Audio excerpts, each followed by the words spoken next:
السلام علیکم رحمۃ اللہ وبرکاتہ۔ کیسے ہو میرے پیارے دوستوں؟ میں آپ کا اپنا پیارا دوست اسرائیل خان پھر سے حاضر ہوا ہوں the real history RH channel لے کر۔ سلطان صلاح الدین ایوبی کی داستان میں آپ کو سنا رہا ہوں۔ آپ لوگ میرے چینل کو لائک، سبسکرائب، کمنٹ ضرور کریے گا۔ رات خاصی گزر چکی تھی جب تینوں باہر نکلے اور اپنے اپنے گھروں کو روانہ ہوئے۔ علی بن سفیان ان سے الگ ہوا تو محافظوں کے دستے کے کمانڈر نے اسے روک لیا اور کہا، محترم، ہمارا فرض ہے کہ حکم مانے اور زبانیں بند رکھیں، لیکن میرے دستے میں ایک مایوسی اور بے اطمینانی پیدا ہو گئی ہے۔ خود میں بھی اس کا شکار ہو رہا ہوں۔ کیسی مایوسی؟ محافظ کہتے ہیں کہ ایک فوج کو شراب پینے کی اجازت ہے تو ہمیں اس سے کیوں منع کیا گیا ہے؟ کمانڈر نے کہا، اگر آپ میری شکایت کو گستاخی سمجھے تو سزا دے دیں، لیکن میری شکایت سن لیں۔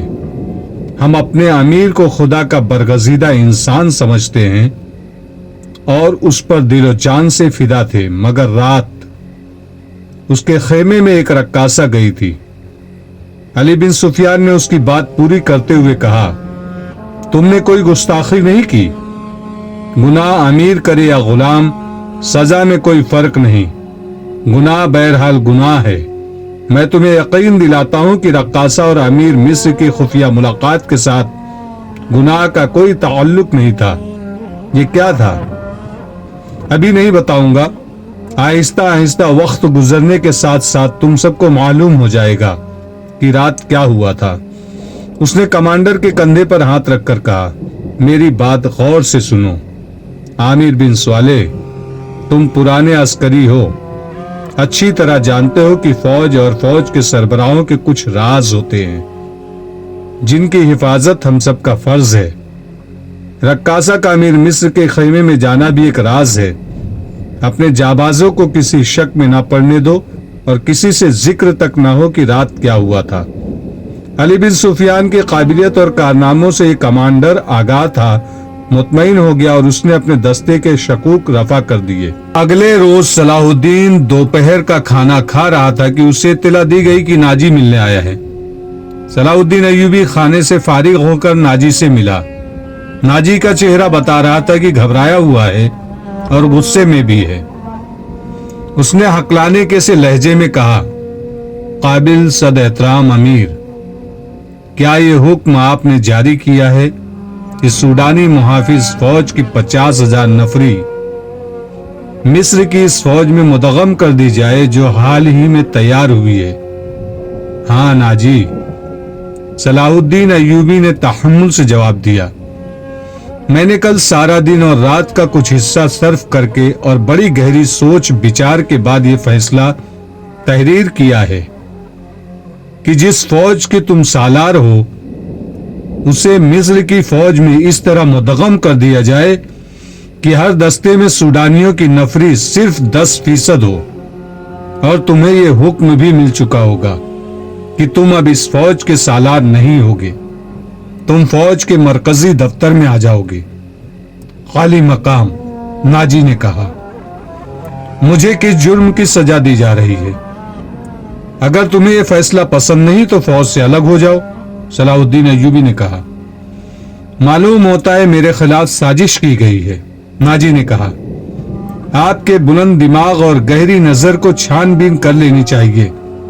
مرکز میں میرے بہت سے دشمن ہیں۔ میرے دوست، صلاح الدین ایوبی نے کہا، میں نے یہ فیصلہ صرف اس لیے کیا ہے کہ میری انتظامیہ اور فوج سے سازشوں کا خطرہ ہمیشہ کے لیے نکل جائے، اور میں نے یہ فیصلہ اس لیے کیا ہے کہ فوج میں کسی کا عہدہ کتنا ہی اونچا کیوں نہ ہو اور کوئی کتنا ہی ادنا کیوں نہ ہو، وہ شراب نہ پیے، ہلڑ بازی نہ کرے اور فوجی جشنوں میں ناچ گانے نہ ہو۔ لیکن علی جا، ناجی نے کہا، میں نے حضور سے اجازت لے لی تھی، اور میں نے شراب اور ناچ گانے کی اجازت صرف اس لیے دی تھی کہ اس فوج کو اس کی اصل حالت میں دیکھ سکوں جسے تم ملت اسلامیہ کی فوج کہتے ہو۔ میں 50,000 نفری کو برطرف نہیں کر سکتا۔ مصری فوج میں اسے مدغم کر کے اس کے کردار کو سدھار دوں گا۔ اور یہ بھی سن لو کہ ہم میں کوئی مصری، سوڈانی، شامی اور اجمی نہیں ہے، ہم مسلمان ہیں، ہمارا جھنڈا ایک اور مذہب ایک ہے۔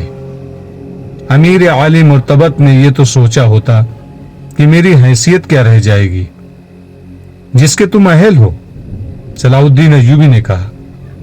اپنے ماضی پر خود ہی نگاہ ڈالو، ضروری نہیں کہ اپنی کارستانیوں کی داستان مجھ سے سنو، فوراً واپس جاؤ، اپنی فوج کی نفری، سامان، جانوروں، سامان و خورد و نوش وغیرہ کے کاغذات تیار کر کے میرے نائب کے حوالے کر دو، 7 دن کے اندر اندر میرے حکم کی تعمیل مکمل ہو جائے۔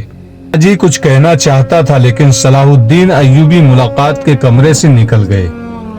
یہ بات ناجی کے خفیہ حرم میں بھی پہنچ گئی تھی کہ زکوئی کو امیر مصر نے رات بھر کا شرف باریابی بخشا ہے۔ زکوئی کے خلاف حسد کی آگ پہلے ہی پھیلی ہوئی تھی، اسے آیا ابھی بہت تھوڑا عرصہ گزرا تھا لیکن ناجی پہلے روز سے ہی اسے اپنے ساتھ رکھنے لگا تھا، اسے ذرا سی دیر کے لیے بھی اپنے اس حرم میں نہیں جانے دیا تھا جہاں اس کے دل پسند ناچنے والی جوان لڑکیاں رہتی تھی۔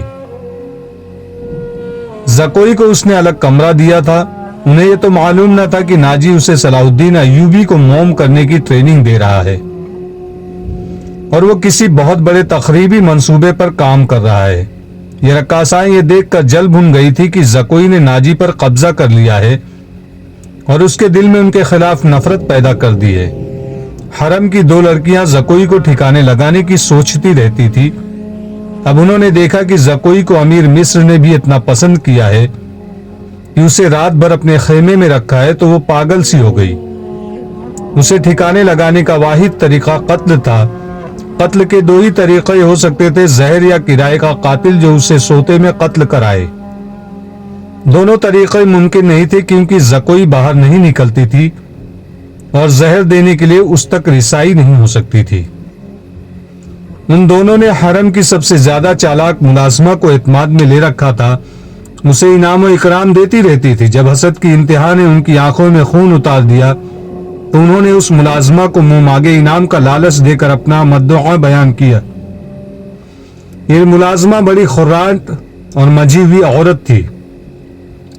اس نے کہا کہ سالار کی رہائش گاہ میں جا کر زکوئی کو زہر دینا ممکن نہیں، موقع محل دیکھ کر اسے خنجر سے قتل کیا جا سکتا ہے، اس کے لیے وقت چاہیے۔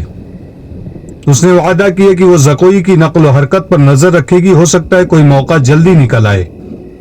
اس جرائم پیشہ عورت نے یہ بھی کہا کہ اگر کوئی موقع نہ نکلا تو حشیشین کی مدد حاصل کی جائے گی، مگر وہ معاوضہ بہت زیادہ لیتے ہیں۔ دونوں لڑکیوں نے اسے یقین دلایا کہ وہ زیادہ سے زیادہ معاوضہ دینے کو تیار ہے۔ ناجی بے حد غصے کے عالم میں اپنے کمرے میں ٹہل رہا تھا۔ زکوئی اسے ٹھنڈا کرنے کی بہت کوشش کر چکی تھی لیکن اس کا غصہ بڑھتا جا رہا تھا۔ آپ مجھے اس کے پاس جانے دیں، زکوئی نے 4تھی بار کہا، میں اسے شیشے میں اتار لوں گی۔ بیکار ہے، ناجی نے گرج کر کہا۔ وہ کمبخت حکم نامہ جاری کر چکا ہے جس پر عمل بھی شروع ہو چکا ہے، مجھے اس نے کہیں کا نہیں رہنے دیا، اس پر تمہارا جادو نہیں چل سکا۔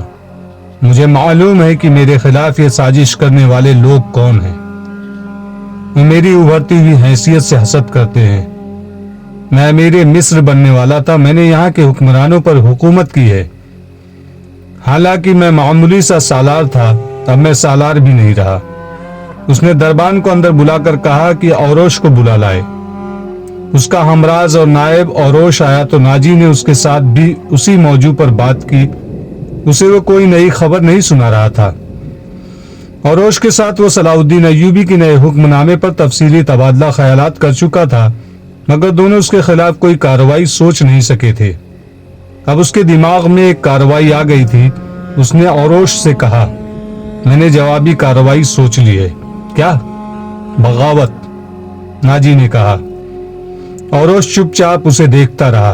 ناجی نے کہا، تم حیران ہو گئے ہو؟ کیا تمہیں شک ہے کہ یہ 50,000 سوڈانی فوج ہماری وفادار نہیں ہے؟ کیا یہ صلاح الدین ایوبی کی نسبت مجھے اور تمہیں اپنا حاکم اور بہی خواہ نہیں سمجھتی؟ کیا تم اپنی فوج کو یہ کہہ کر بغاوت پر آمادہ نہیں کر سکتے کہ تمہیں مصریوں کا غلام بنایا جا رہا ہے اور مصر تمہارا ہے؟ اوروش نے گہری سانس لے کر کہا، میں نے اس اقدام پر غور نہیں کیا تھا۔ بغاوت کا انتظام ایک اشارے پر ہو سکتا ہے، لیکن مصر کی نئی فوج بغاوت کو دبا سکتی ہے اور اس فوج کو کمک بھی مل سکتی ہے۔ حکومت سے ٹکر لینے سے پہلے ہمیں ہر پہلو پر غور کر لینا چاہیے۔ میں غور کر چکا ہوں، ناجی نے جواب دیا۔ میں عیسائی بادشاہوں کو مدد کے لیے بلا رہا ہوں۔ تم 2 پیغمبر تیار کرو۔ پیغمبر کا مطلب میسج دینے والے۔ انہیں بہت دور جانا ہے، اور میری باتیں غور سے سن لو۔ زکوئی، تم اپنے کمرے میں چلی جاؤ۔ زکوئی اپنے کمرے میں چلی گئی اور وہ دونوں ساری رات اپنے کمرے میں بیٹھے رہے۔ صلاح الدین ایوبی نے دونوں فوجوں کو مدغم کرنے کا وقت 7 روز مقرر کیا تھا۔ کاغذی کارروائی ہوتی رہی۔ ناجی پوری طرح تعاون کرتا رہا۔ 4 روز گزر چکے تھے۔ اس دوران ناجی ایک بار پھر صلاح الدین ایوبی سے ملا، لیکن اس نے کوئی شکایت نہ کی۔ تفصیلی رپورٹ دے کر صلاح الدین ایوبی کو مطمئن کر دیا کہ 7ویں روز دونوں فوجیں ایک ہو جائیں گی۔ صلاح الدین ایوبی کے نائبین نے بھی اسے یقین دلایا کہ ناجی دیانتداری سے تعاون کر رہا ہے، مگر علی بن سفیان کی رپورٹ کسی حد تک پریشان کن تھی۔ اس کے انٹیلیجنس سروس نے رپورٹ دی تھی کہ سوڈانی فوج کے سپاہیوں میں بے اطمینانی اور ابتری سی پائی جاتی ہے۔ وہ مصری فوج میں مدغم ہو کر ان کی حیثیت غلاموں کی سی ہو جائے گی، انہیں مال غنیمت بھی نہیں ملے گا اور ان سے بار برداری کا کام لیا جائے گا، اور سب سے بڑی بات یہ ہے کہ انہیں شراب نوشی کی اجازت نہیں ہوگی۔